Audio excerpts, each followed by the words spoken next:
Reheat చేయడం వల్ల ఆరోగ్యానికి ప్రమాదకరంగా మారే ఆ ఆహార పదార్థాలు ఏంటో ఇప్పుడు ఒక్కొక్కటిగా తెలుసుకుందాం. నెంబర్ 2, బంగాళాదుంప.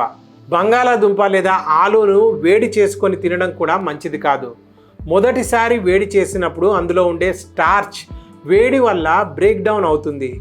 దీనివల్ల సులభంగా జీర్ణం అయ్యేలా ఇది తయారవుతుంది.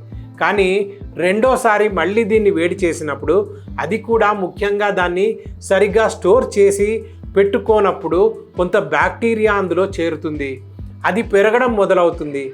క్లాస్ట్రీడియం బొటూలినియం అనే బ్యాక్టీరియా అందులో చేరుతుంది. ఈ బ్యాక్టీరియా పెరిగిపోతే బొట్యులిజం అనే వ్యాధి కూడా వచ్చే అవకాశం ఉంది.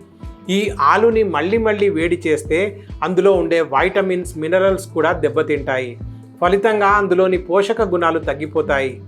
దీంతో బెనిఫిట్స్కి బదులు మీ ఆరోగ్యానికి హాని కలుగుతుంది. అందుకే ఈ బంగాళాదుంపని కూడా మళ్ళీ వేడి చేయడం మానుకోండి.